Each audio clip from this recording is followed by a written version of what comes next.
Hello everyone, welcome back to CADist. So in this video we are going to see how to use the design software CATIA V5. If you are not yet subscribed to our channel, please do click on the red button that is showing at the bottom right corner of the video. So without any delay, let us start the video.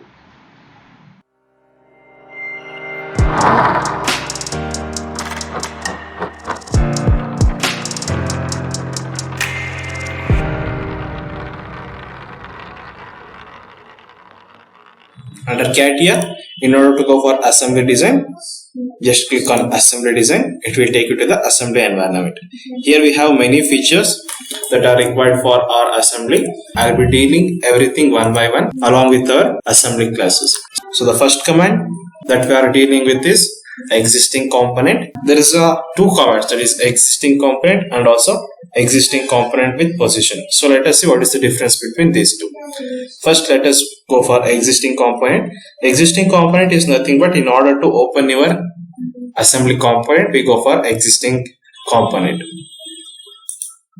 Click on this and click on the product tree. So it will open a dialog box. Here we will be specifying the directory, that is where you have saved your parts. So here I have saved my part under the name. The first part I have been taking is base. Give it as open, and here you can see your base component will be loaded. This is how we will be using existing component. In the same way, we will be using existing component with position also, but the main difference for this is here we will be having a smart move tool, that's all. So I'll show how to use that.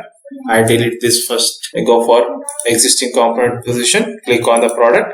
Here also we'll be selecting our component and give it as open. But here you can see a smart move command. With the help of this, you can move your component in whichever the direction you want.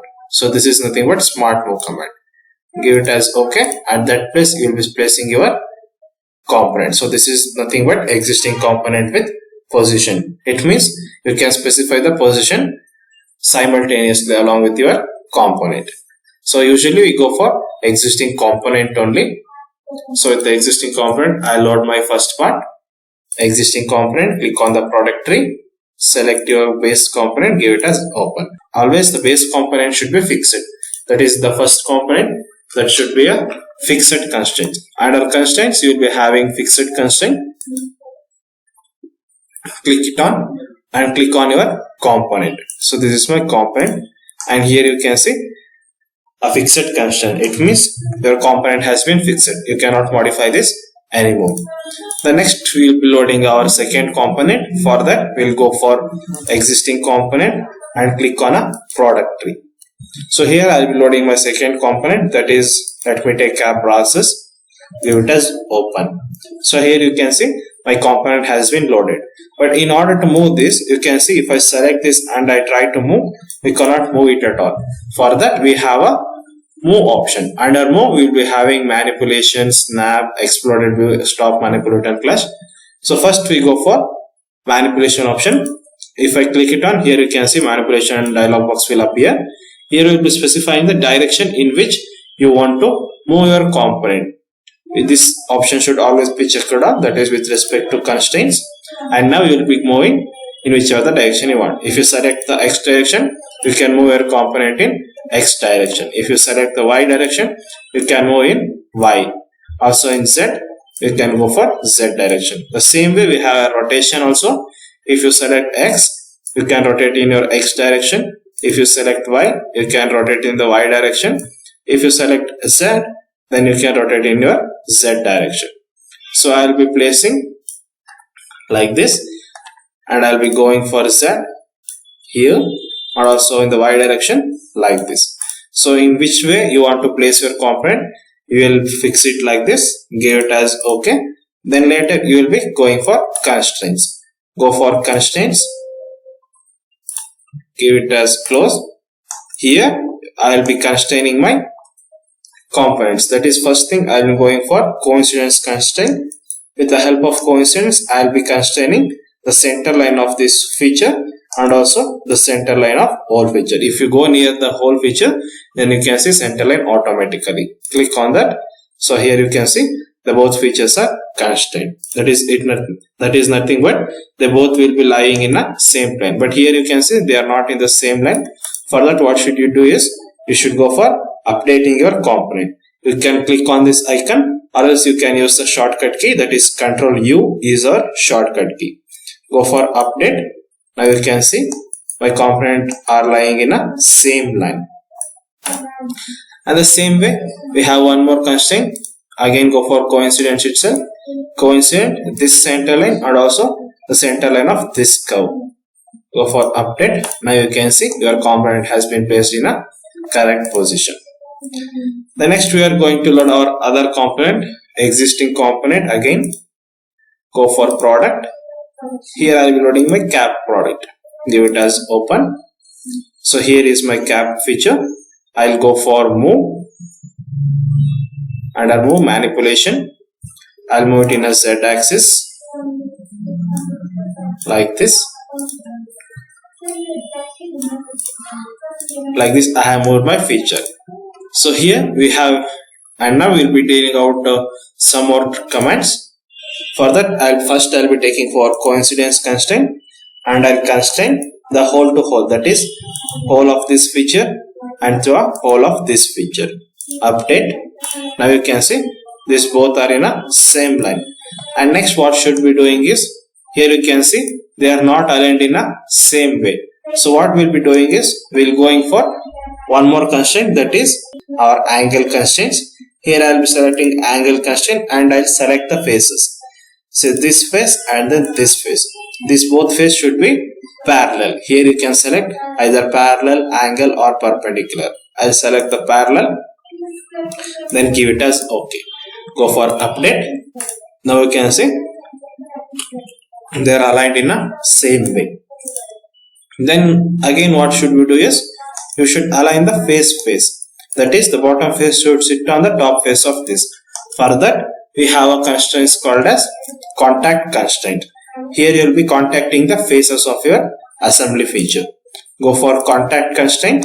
Select your feature, that is the base of this and also the top of this feature. Go for update. Here you can see you have placed your feature successfully. Then next we are loading our other components, that is the bolt component and the nut component. Let us go for existing component again and click on the product tree.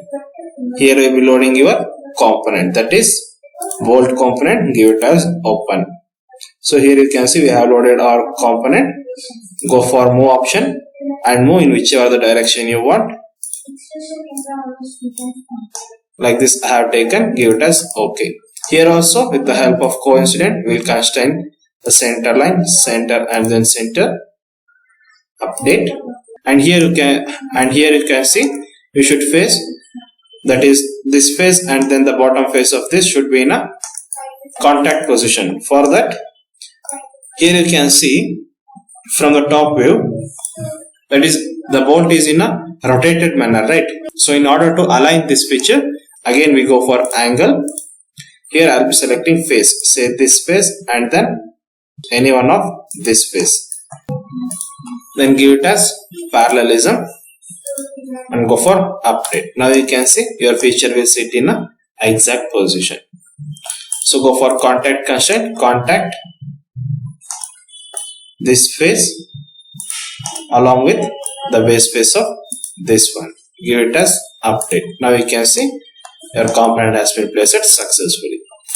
The same way we will be loading one more component also. Go for existing component and click on the product, bolt feature, open. Here also I will be constraining in the same way. Go for move and I'll move it in whichever direction I want. Then I will be constraining this.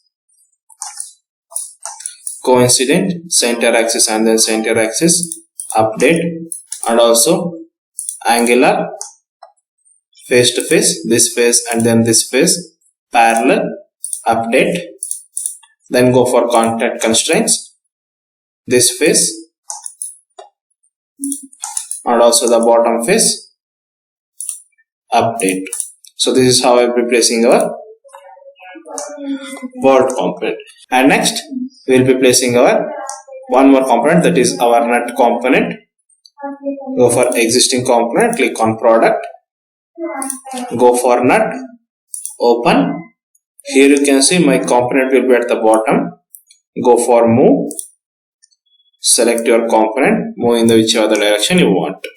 I'll be moving it in a Z direction, give it as OK. Here also center axis I will be constraining center axis of this feature and also the center axis of my whole feature.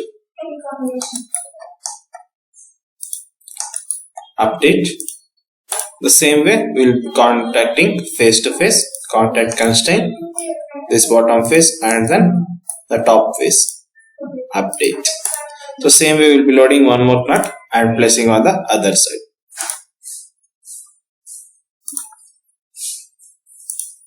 Open.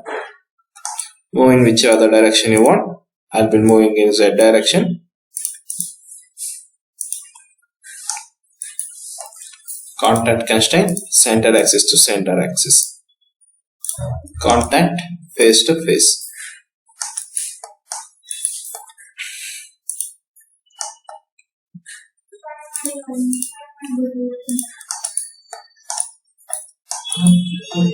This face and the top face update. So like this we will be creating our assembled feature of a plumber block. Here you can compare your feature. The only feature missing is that is our lock nut. So the same way as your the same way in which you have constrained your nut, you will be constraining your lock nut also. This is how we will be creating our assembled feature. So in the upcoming classes, we will be dealing about some more commands in the assembly environment.